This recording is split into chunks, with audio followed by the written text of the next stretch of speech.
Hi folks, how you doing? As I promised, I was going to try and make a video of my impressions and some feedback from the General Assembly. I know it's been a bit late, but here we are.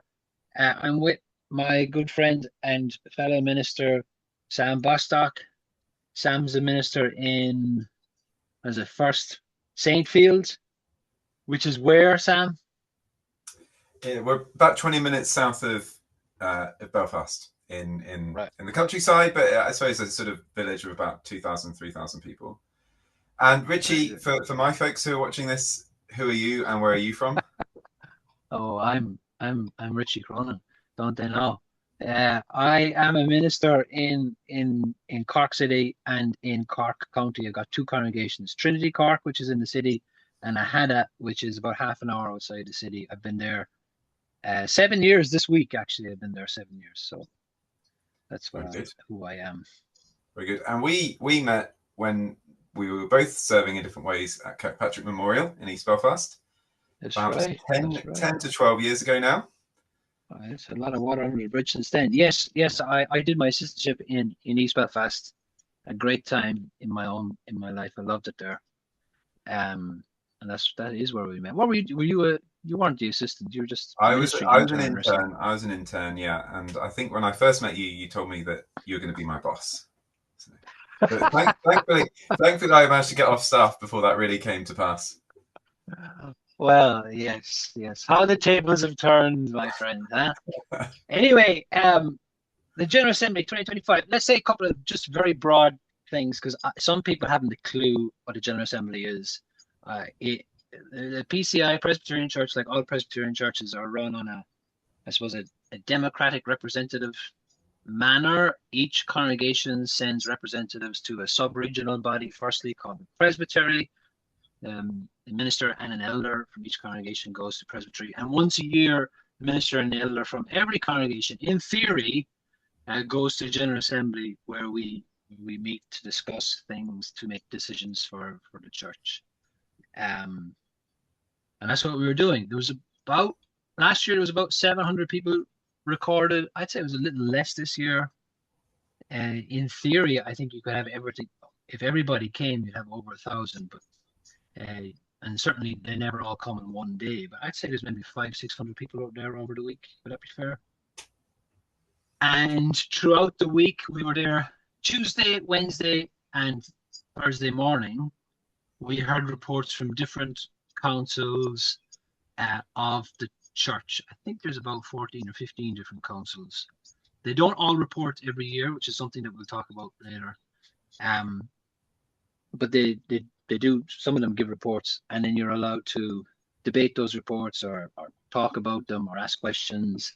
And there's usually a resolution attached to each report, and all these resolutions are voted on. And that's more or less it. Would that be fair enough? Yeah, I think that's right. I don't think there's just as many councils as that, but there are quite a lot of different committees and things as well that report. Yeah. So I suppose big chunk of the General Assembly's work, and in our General Assembly, probably the majority of its work is that overseeing of what the church does through the year on behalf of the General Assembly. But I suppose there are other things that the General Assembly does that are important as well, like overseeing presbytery. All the different presbyteries have to kind of make reports to the General Assembly, and theoretically, something could be looked at there. There's also the opportunity for people to raise petitions to the General Assembly, which we call the memorials process. And any kind of memorial that's raised by any member of the church can get brought up to the General Assembly for discussion. In theory. And then overseeing judicial cases as well. So where things have become difficult for one reason or another, often then the Judicial Commission of our General Assembly has to look into that. And part of the General Assembly's work then is overseeing the work of the Judicial Commission, although that's somewhat arm's length because of the nature of the work. And Rich, why are we doing this? I mean, we've got a General Assembly review that was published by the Communications Department. Other people maybe just aren't interested at all in the General Assembly. Why are we bothering to sit down and record this video for our own congregations and maybe for others that are interested as well? Well, firstly, because we're allowed to and we can. There's absolutely nothing wrong with what we're doing. It does seem to me, I mean, we were talking about this earlier, it does seem to me that there's a little bit of a lack of, not critical, but feedback or talk amongst the PCI about its own work. I think, and certainly this is a dynamic I've come across a lot. Maybe it's easier for us because we're outsiders. So it's the PCI, but in reality, it's the PCNI, and neither me nor Sam are from Northern Ireland.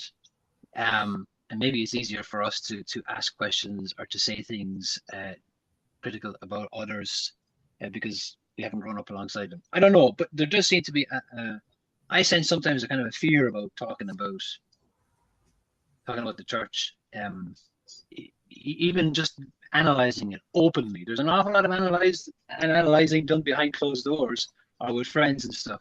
But I guess we want to bring that out in the open a little bit, and perhaps perhaps we'll get some of what we're going to say wrong. I just think it's okay to have these conversations, and it's a healthy thing to have. Yeah, yeah. I mean, I think you did this, Richie. We had a prayer meeting before the General Assembly in our church where we got together and I introduced a few of the main topics, and I haven't had the chance to feed back. And I didn't. Same last year, we kind of prayed for the General Assembly. We didn't feed back, and I know certain people in the congregation will be interested in wanting to know. And sometimes when you read newspaper reports, they're coming from one angle, and it's hard to know truth from lie. The official reports, sometimes obviously they have to be very balanced, very careful in what they're saying. And I do think there's an appetite for people to maybe hear a little bit of the sort of discussion that perhaps ministers might have among themselves, but often ruling elders maybe aren't as connected between one another across congregations, so they might talk to their minister, but there's maybe not the connectivity. And similarly, congregations, actually, there is, I think, some interest level in the work of the General Assembly, the work of the PCI, but perhaps very little discussion of it in public forums. So yeah, it seems good, I think, in the interest of encouraging good discussion, good discernment of God's will to actually talk about things. No, it's good, and there is an interest. I know people have been asking me questions. So anyway, let's get into it. I thought maybe we could start with a couple of highlights. When I was coming back from the assembly, I brought a gang with me. I had 3 elders actually and 2 under 30 reps, and we all discussed. I put it on Instagram and TikTok. What was our highlight? And there was one particular speech by an elder in Kilkenny, and his name is Willie Harper, and he was talking about how Kilkenny had about 40 years ago asked for help in terms of they had very few people. They did have some faithful prayerers, and they had very few people and very little money, and they needed help. And so the denomination decided to support them with 2 men, John Woodside and Billy Patterson. And he was just talking about, strictly speaking, what he was there to do was to come out of the system where the wider church helps smaller churches. And it was just, he got a round of applause after us. Actually, I think I can play a clip of it here.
So, yeah, I thought that was great. A lot of people mentioned that it was good. It was one of a couple of very positive stories from different churches around the place that I enjoyed. Another one was Albert Baxter up in Port Glenone. I think he was talking ostensibly about reconfiguration, maybe under the reconfiguration scheme, his church had been merged with another one, and he was just saying actually how it was just there was wonderful things happening up there. But the other misapprehension may be that you're saying, well, they're merging, they must be in decline, and nothing could be farther from the truth. We're absolutely thriving. Sunday past, I reckon we had about 350 folk at worship, huge crowd of young folk. We've just elected some brilliant new elders. one of our recently converted couples, has just set up a centre for reaching the unreached. And just thinking of Kenny Hanna's message before lunch, really homed in with me that the Lord moving in unusual places. We had a couple arrive just a few months ago, just out of the blue. The guy is from a nominal Catholic background in South Armagh. How did he end up worshipping in First Port of Known? Strange thing. Anyhow, the Lord moves in strange ways, in strange places, also in strange ways. Because we watched Jesus in Kenny's talk putting up all those barriers. And I did the same for this young couple, started talking to me about coming to the Lord. And I put up the barriers for them just to be sure. And last night, I couldn't resist any longer, led them to the Lord last night. Beautiful. So, when you hear of churches merging and this reconfiguration that's going on, don't say this is because things are going downhill. Things are going really uphill. In the Ballymena Presbytery, we have been delighted to see that plainly God has moved by his Spirit. The most unexpected things have been happening. We believe there are mighty days ahead, and we're just delighted that so many in our church are prepared to grasp the nettle and move forward. My vision, moderator, I'll finish with, for all of this reconfiguration is that, well, in Ballymena Presbytery, we've managed in a thriving presbytery to reduce the number of ministers we require by about 3, I think, or 4, and other presbyteries are doing the same. My vision is that when this progresses, we're going to have lots of new folk coming forward to ordain ministry. We're going to have so many of them that then suddenly we've too many for our vacancies, and we will be getting into those tracts of Ireland that we've left not doing anything with for hundreds of years. May God be glorified through all of that. So his story and Willie Harper's story of what's happening in Kilkenny was really, really encouraging to me anyway. Yeah, definitely. And the way that the church has grown through the power of prayer, through ordinary witness, and the ordinary means of the preaching of the word and services and so on. That's a very encouraging story. And there's lots of those stories around the PCI. I think sometimes in the PCI at the minute, we're very hard on ourselves. We're very quick to say we're declining overall, and that's true, and we need to do something about it, and that's probably true as well. But we're maybe not quick enough to tell the good news stories, of which there are many. And great for us in First Saintfield as well, because the previous minister of First Saintfield is now the minister of Kilkenny, and it's great for us to hear how the work is progressing there in Kilkenny. Yeah, and I'd say too, it struck me that those two congregations, I mean, I know Kilkenny fairly well. I've preached there, and I know the guys there. I meet them in Presbytery often. And I know Albert Baxter a little bit, and I've heard about him.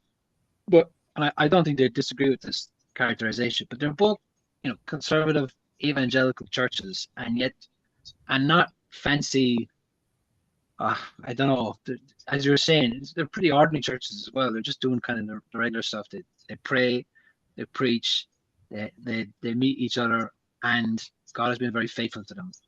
And yet they're also and I guess I'm bouncing off what you're saying earlier. You're kind of hinting at, there's been commentary in the press about how, well, the PCI is riddled with problems, and it's like trending towards the right, and it's this horrible place to be. And yet here you have two pretty ordinary congregations that are just being faithful to God, and they probably will be characterized by some of those commentators as over on the right, and yet they're doing a good thing. So I would agree. I think some of what's said about us is unfair and maybe a bit too harsh, and yet there is good news stories. There was also, I think, 6, if I'm right, congregations that were dissolved or merged, which is possibly the largest that I've seen in my time. Some of that is a feature of this reconfiguration process, which there was a bit of chat about. Not as much this year because it was an interim report. Is that fair to say? So yeah. Reconfiguration is definitely changing things, isn't it? It feels to me like a lot of smaller churches are being closed. Is that fair to say? Yeah, absolutely. You know, we had new rules, didn't we, this year for how we were marking the closure of those congregations, so that we do that in a good way, but also don't take ages doing that. And I guess that is the General Assembly buckling in for what will probably be the expected pattern over a number of years, that there will be, sadly, congregations that have come to the end of their lives. But yeah, overall, reconfiguration was not a big theme of this assembly because it's sort of been pushed out to presbyteries to get on with at the moment. So that was not, people were sort of asking me, or was reconfiguration discussed? What was said? Nothing really. We've sort of made the big decisions and set the direction of travel on that. And I think we'll The see how that direction of works out. travel. That was a That's phrase pretty that came great. up an awful lot. Yeah. But hold on, before we move on to direction of travel and other things, there was the other good news. If you're looking for good news, the story was the 10-10-10. 10-10-10.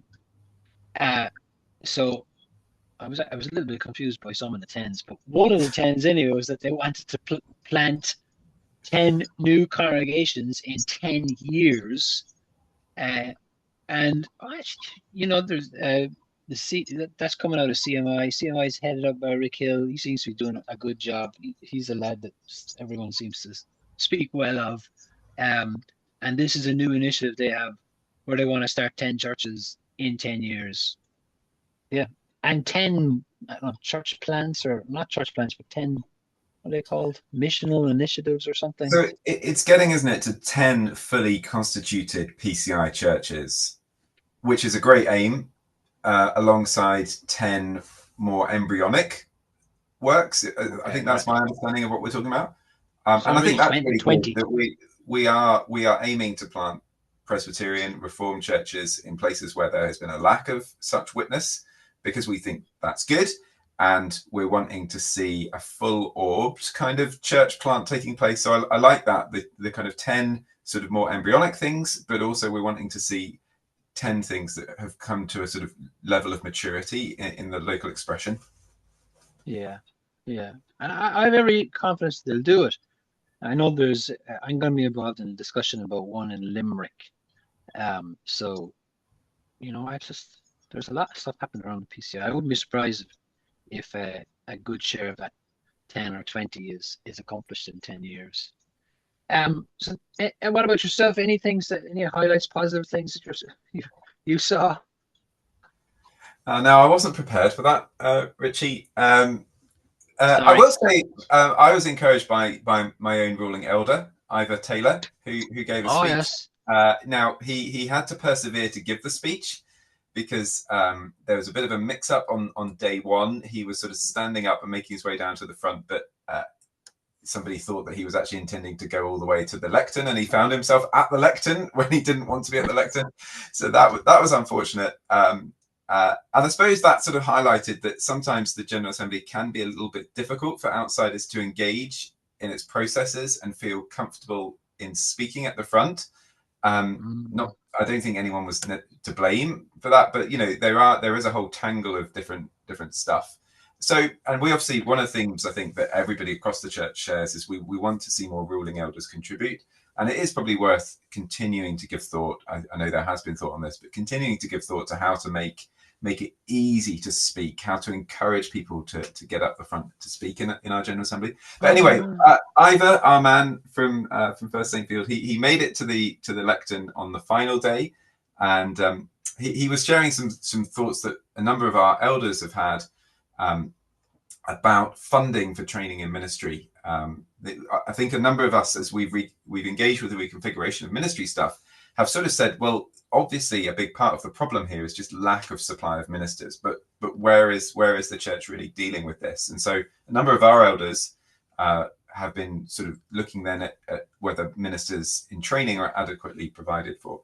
And so our session, this didn't come from me, but our session agreed that they wanted to ask our representative elder to speak to this, and I was pleased with how he spoke in the end. I think that's a good idea, but just by the way, that a session would say, "Oh, we got something we want to say, so let's get our representative elder to do it." I think people don't realize just how open the door is to say something. I mean, ask anything. I've encouraged all of my elders even to just get up and say something. Sometimes they said things I wish they wouldn't. But anyway, like even our under 30 rep got up and asked the question. I just think it's I think it's a good thing to do. So that warmed my heart to see him get up, and actually it warmed my heart to see him get up on the initiative of the session. You know, so he thought about it and whatnot. And he did it, more to the point. What else? Structures and training, Sam. I know you got some thoughts about this. I have. So we've been talking about direction of travel. This General Assembly was a General Assembly of interim reports. So a lot of these task groups or committees that the General Assembly sets up to do its work need to take more than a year to do their work. But what they'll often do then is give an interim report before their final report. And that was the case for a big review of central structures. So we've talked about reconfiguration of ministry at the congregational level, at the presbytery sort of a level-ish. But I think there's a recognition that alongside that, there needs to be looking at reconfiguration of ministry centrally. What does it look like to have church structures that are perhaps slimmed down or more pointed towards the right sort of areas in a smaller church, quite frankly. So that task group brought its interim report to the General Assembly and really said quite a lot actually in that interim report, and set out, I think, something along the lines of what I've said, a sort of a more streamlined, missionally effective set of central structures, and actually a lot of weight being put on the presbytery, trying to bulk up presbyteries and say, let's have people thinking about what ministry and mission looks like in a local kind of level. At a presbytery level, that's maybe going to be more effective and more angled towards the end user. I have to say I was very supportive of a lot of what was in that report. The other report that was an interim report was the review of training in ministry. I have to say, I've never understood why we've decided to look at this now, but the General Assembly did decide to look at this now last year, and people have gone away and they're working on that. Less probably in that report, but a few things that indicated that perhaps quite major changes are being contemplated in how we train ministers, perhaps being open to training ministers on a part-time basis rather than the sort of traditional full-time in college and then a full-time assistantship model. But that was only sort of possibly hinted at. I suppose, Richie, my comment was going to be, maybe you could play some of the highlights of the speeches on those two very important interim reports. Who was speaking? What day was it? Well, the point was, I think what you'd have to play is a video of some tumbleweed, because there really was nobody speaking to these reports. Yes. Literally nobody decided to say either positively, really, or negatively about the direction of travel. And I have to say, I thought that was a shame, because these interim reports, they're there because the panel and the task group or whatever, they want to listen to the General Assembly and see what the General Assembly thinks about their direction of travel before they bring their showstopper final report. And the Assembly didn't take the opportunity to give our task groups too much feedback. So there's two things there, right?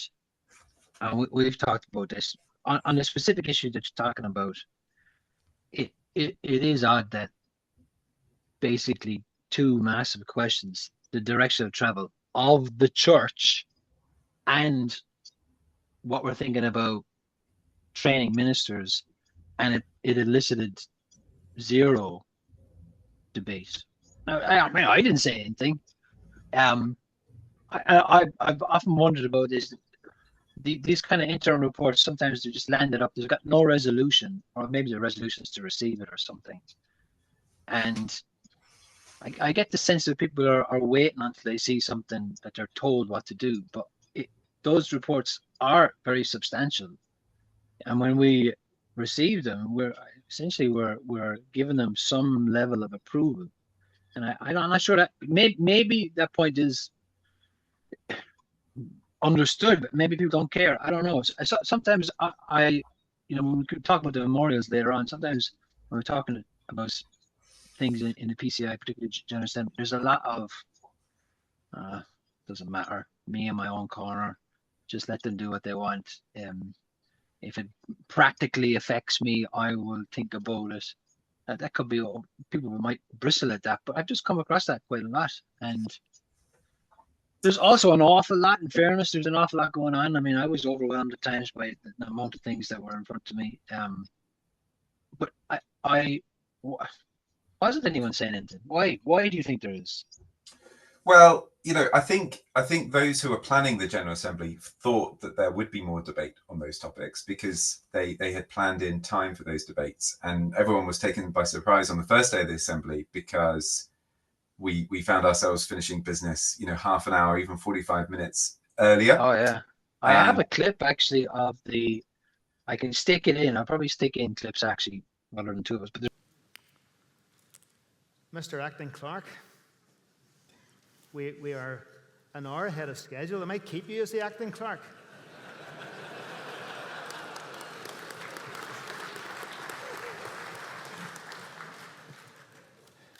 Thanks, moderator.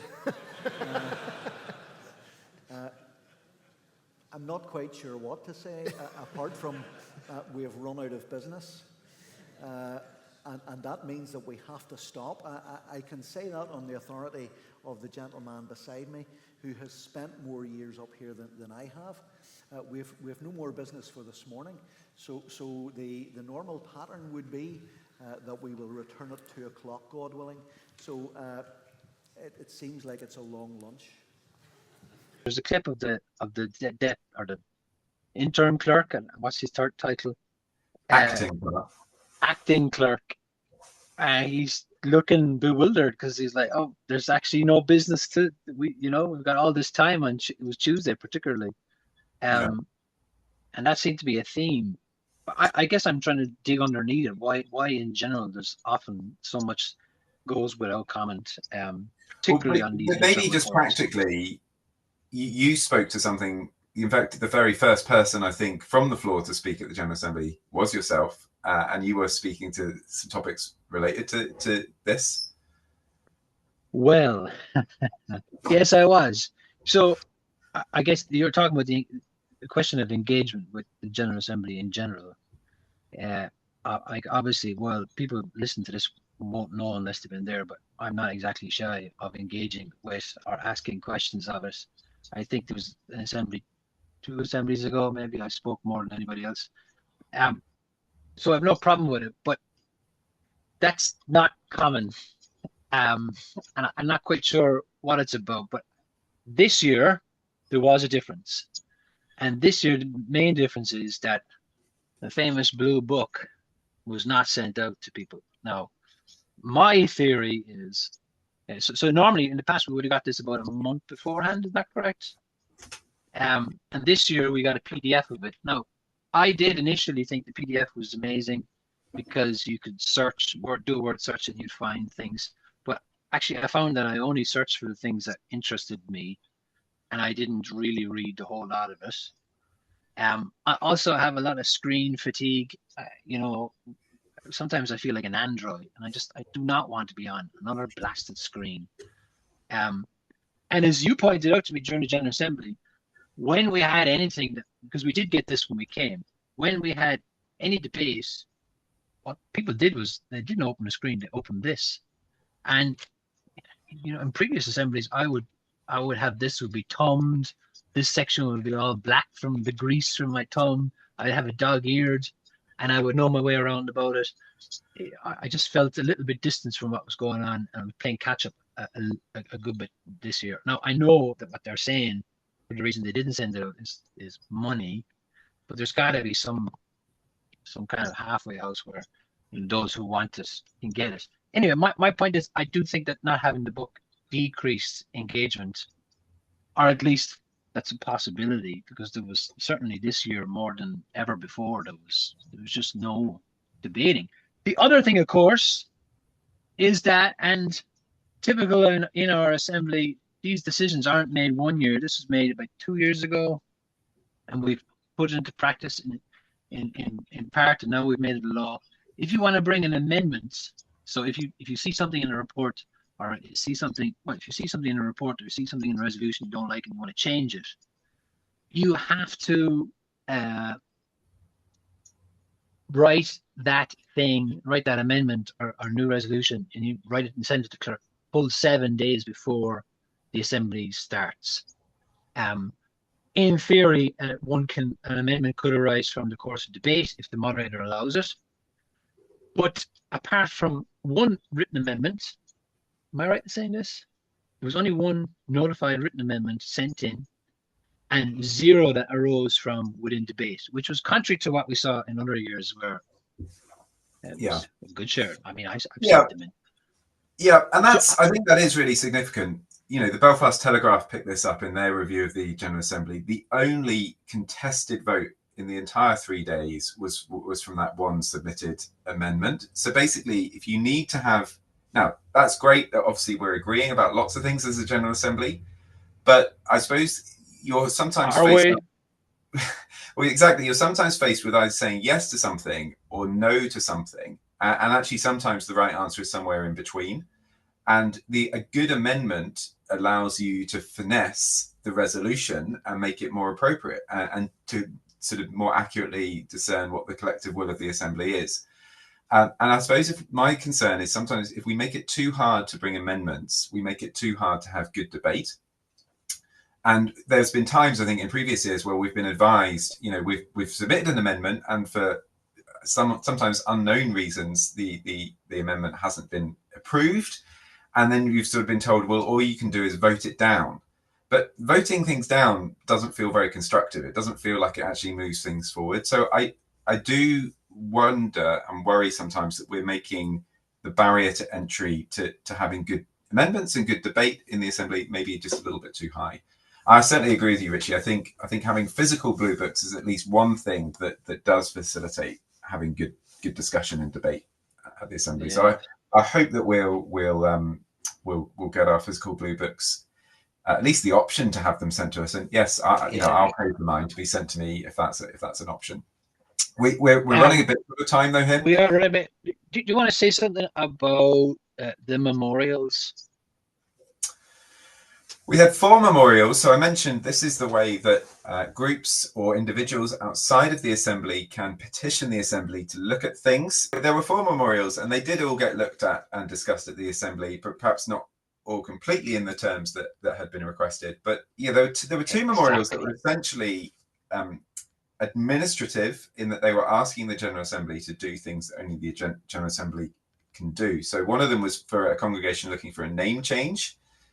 First Presbyterian Church in Bangor wanted to be renamed City Church Bangor, and very much part of that was dropping the word Presbyterian from the name of the church, because that was seen to be missionally unhelpful in 21st century Bangor. Which is, just an ironic point, but a number of folks in the Republic have made the opposite point to me over the years. The Presbyterian is kind of got a cool cachet down here, but anyway, obviously not in Bangor. Yeah, well, if you're playing the video, you could maybe, Lachlan had a good speech, where he basically just said, look, he gets called Lachlan or Lachlan or whatever, and he puts whatever name, Webster, I think, on the coffee cup in Starbucks. What's the name? What does it matter? Moderator, I want to admit something to you. Whenever I'm in Starbucks, as I am regularly, and I order my flat white, occasionally a croissant, I hope Deborah's not watching this at the moment, I don't give them the name Lachlan. When they ask my name, I say Webster.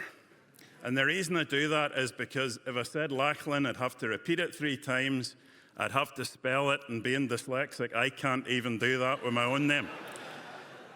So for the purposes of getting my flat white, given the context I'm in, I change my name. Can I praise you folks in what you're doing? You, in the context you're in, it's not a flat white you want, it's to be able to share the gospel in the context you're in. What's a name? Change your name for the sake of the gospel, and may God bless you in doing that. I don't know. I personally think names do have meaning.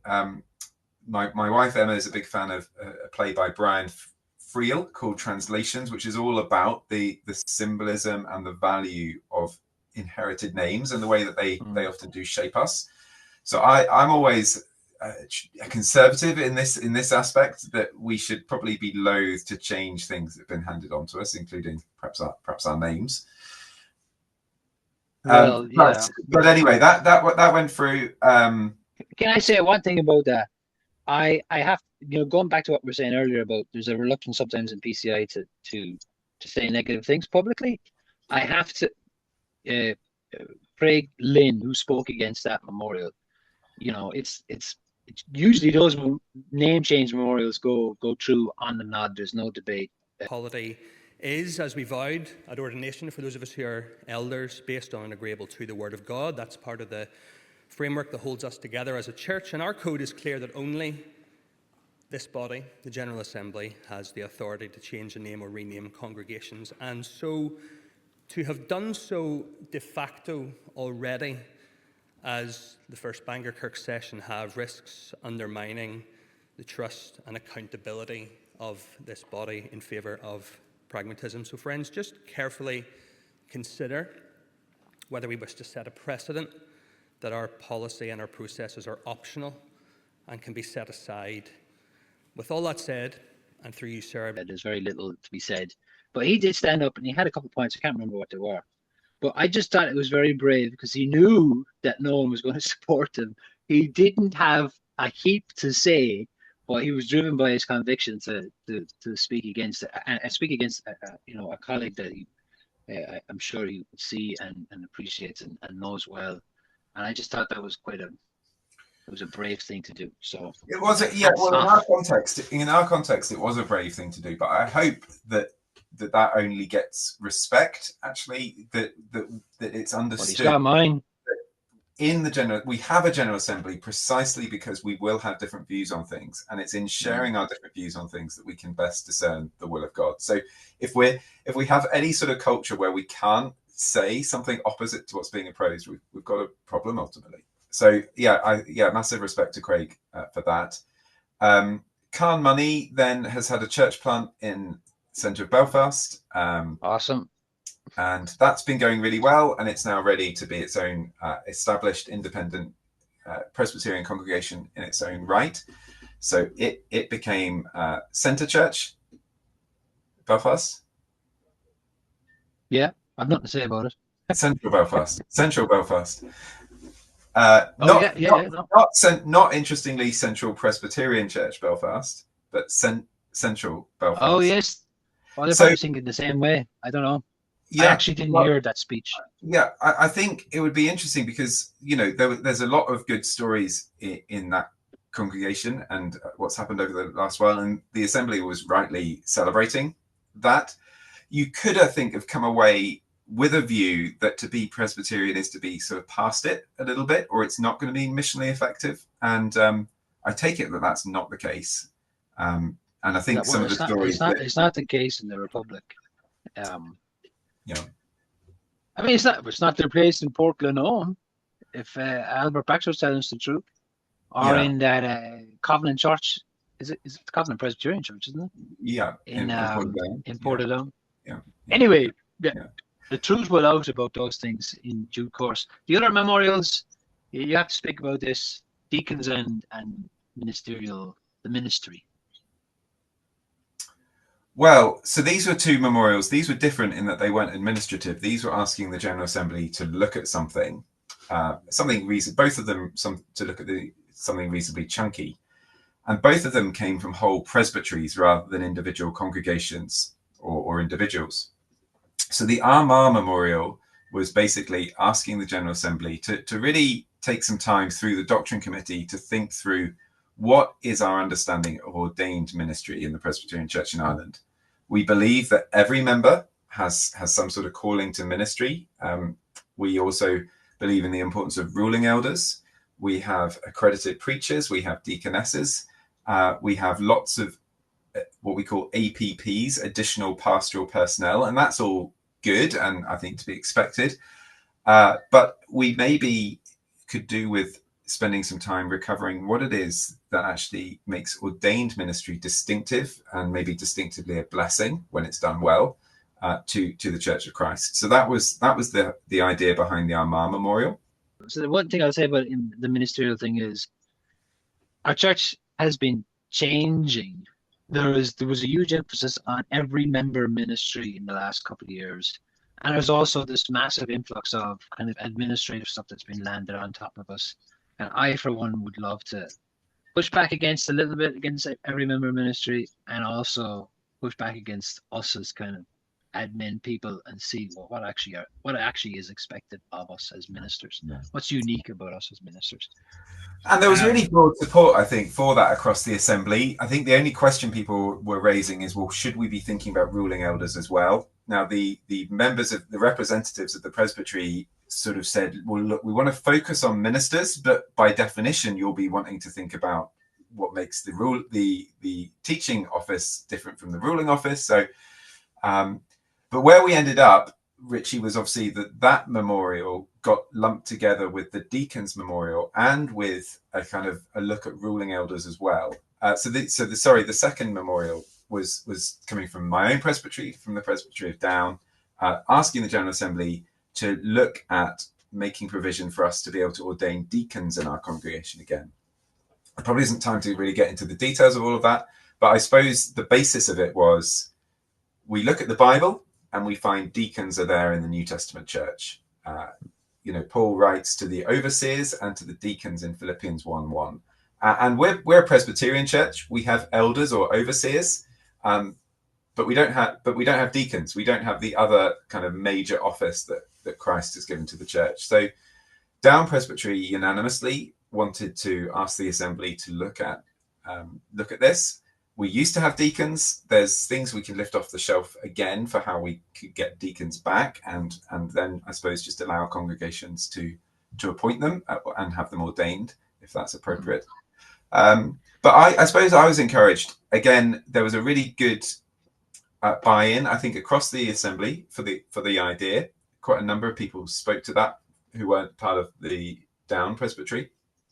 And yeah, I did. Yeah, but I was very encouraged as well. The moderator of our presbytery, who's my colleague up the road here in Saintfield, John Torrance, he presented the memorial on behalf of our presbytery, and it was just lovely to hear him quoting passages of scripture in General Assembly debate, and then for the assembly to basically say, yeah, this is in the Bible, we're not doing it, maybe we should start doing it, even if we're not sure how it's going to work out. I thought that was really healthy, or a good sign of health in our church. Yeah, no, I'm anxious to see what they come up with. Let's end up. What can people pray for? I would be thanking God actually that the Spirit is moving in many corners of our church. There's new churches being started, and old churches are full of vigor and life.